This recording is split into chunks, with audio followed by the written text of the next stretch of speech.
What's up guys, my name is Ace, and today we're finally going to be looking at the G-Slide mechanic in Black Ops 3.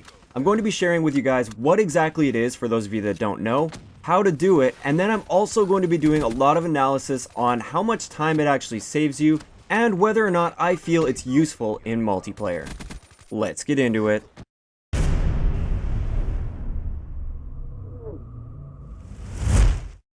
Alright guys, so first off, I am going to give credit to the guy that I believe found this. I'm not 100% sure. This is the earliest source that I was able to find. His name is Stravos96. I will link that down in the description below. This was found out quite a long time ago. A lot of the other big YouTubers have looked at this already, but I'm going to be trying to take it to that next level and adding something of my own to this. So first off, what is a G-Slide? Well, pretty simple. This is a G-Slide. It basically just gives you a massive boost off of a slide, and it gets you from point A to point B quite quickly. So how do you actually do the G-Slide? I've seen a lot of YouTubers try to explain it, and it's really confusing, so I'll try to keep it as simple as possible. First off, you do need to be sprinting, then you jump in the air, and as you're in the air, you want to press the crouch button, and then just as you're about to hit the ground from that jump, you want to hit the jump button again. Now this is a very short window that you're able to hit the jump button to make this G-Slide happen. If you hit the jump button a little too soon, like before you hit the ground, you'll just land into a slide, which is okay. You're not going to lose any speed by doing that. If you hit it too late though, you'll kind of do this weird thing where you hit the ground and then you kind of like pop up into a mini jump, and it doesn't actually launch you forward at all, and this will actually lose you some time. And we'll look at those times once I get into my analysis in a little bit. But that's all you really have to do. You have to be sprinting, jump. While you're in the air, hit this crouch/slide button. It's the same button. And then just as you're hitting the ground, you want to hit the jump button again. Now, a little tip that works for me, or at least it helped me a little bit, I like to hold the crouch button while I'm in the air. I don't know if you have to actually hold it. I don't think you actually have to hold the crouch button down, but I just found it made me do it a little bit more consistently when I was holding the crouch button down in the air. Also, I wanted to point out that this does not require a SCUF controller or a special button layout. You can do this while playing Claw. You can do this, I believe, with the bumper jumper layout. I haven't tried it with bumper jumper before. But you can also do this with the default controls. If you jump, hold circle, and then just kind of like rotate down onto X, assuming you're playing PS4. I always default to PS4 controls, even though this is on Xbox One. It will still work that way. So that's pretty much it, but this is a whole lot easier said than done. It does take a lot of practice to get that timing right, so I'd recommend going into a private match just on one of the more flat maps. I'd go with like Breach or Metro. One of the maps that has nice flat ground. You don't want to do this on Redwood probably, just because it'll be difficult to get your timing right. But just go into the match and play around with this until you get that timing. It'll probably take you quite a few tries before you even hit your first G-Slide, so just stick with it. Once you hit it a couple times, then you start getting used to that timing a little bit, and you'll be able to do it more and more often. Although I will say I am still no expert with the G-Slide. I'd say I hit it maybe like 80% of the time. I've still got a long ways to go, but the more you practice, the better you'll get.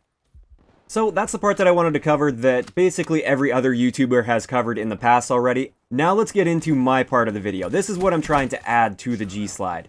And basically I just tested what will the G-Slide do for you, and is it actually worth it in multiplayer? A lot of people ask me that. Pretty much every time I stream, people are asking me, is it really worth it to G-Slide in multiplayer? And that's why I did this analysis. So first off, I did a baseline test with an SMG since it's 100% movement speed, and I just ran from point A to point B on Metro here. And it took me a total of 7.174 seconds. We'll just say right around 7.2 seconds. Now, when I did that same run, but I threw in one G-Slide, one successful G-Slide, it took me 6.2 seconds. This means that G-Slide saved me a total of 1 second on that run. So every time you G-Slide, you're saving yourself a full second, which might not seem like much, but when you think of it in Call of Duty terms, every 100 milliseconds makes a big difference a lot of the times. Most gunfights are over within half a second. So 1 second can definitely make a big difference, especially on opening rush routes and things like that. If you can throw in a few G-Slides in your opening rush route on Search and Destroy, for instance, and you can get to that power position 3 seconds sooner than your enemy, that can make a huge, huge difference in your game. So I would say it's definitely worth it to G-Slide if you can master it. Next, I wanted to test what the penalty was if you failed the G-Slide. So there's two ways to fail the G-Slide, like I said earlier. If you hit the jump button too soon, you'll end up just landing into a slide and then you can continue on running. So I purposely tested this, so I threw in one of these failed G-Slides where I hit the button too early, and I still got to the other end a little bit faster. Now, it wasn't nearly as fast as when I hit the G-slide, it was only like 170 milliseconds. But still, you aren't penalized at all, you're still gaining a little bit of time by failing the G-slide as long as you hit the jump button a little bit early. Now, when I look at the other failed G-slide where you hit the button too late, where you do that weird animation where you kind of like half slide and then just jump straight up in the air, in this case, it did take just a little bit longer. Like, due to frame rounding, it's hard to even really see a difference. But it was like 0.03 seconds longer by failing a G-slide if you hit the button too late. So you actually are penalized a little bit.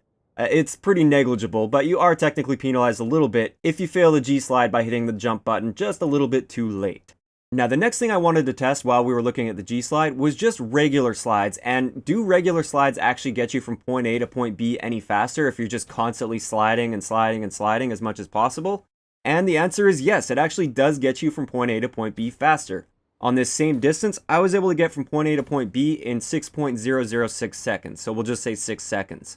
So this is great. I actually didn't know this going into my testing, but you still get from point A to point B faster with regular slides if you're just constantly sliding over and over again. You get there about a second faster than if you were just sprinting on this particular distance here.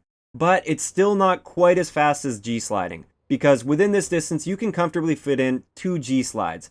And for every G-slide that you do, you're saving approximately 1 second off of your running time, which does add up, and it will in turn make it a little bit faster than just regular sliding. The big advantage to just using the slides though over the G-slide is it's a whole lot harder to fail just regular slides compared to the G-slide, which definitely can take a long time to master. So now it's time for the big question. Is the G-slide actually worth learning and using in multiplayer, or is it just some sort of a gimmick? In my opinion, if you can get good with the G-slide, it's definitely a great tool to have in your arsenal, and I'd highly recommend practicing with it. Having said that, I wouldn't say the G-slide is something that is necessary to learn in order to become a solid player. It's one of those little tiny things that might save you in some situations, but honestly, it's not required. So I'd like to hear what you guys think in the comment section below. Do you think the G-slide is worth using in multiplayer, or is it just some sort of a gimmick? If you enjoyed the video, a like rating is always appreciated, and don't forget to subscribe for more if you haven't already. I'll talk to you guys next time.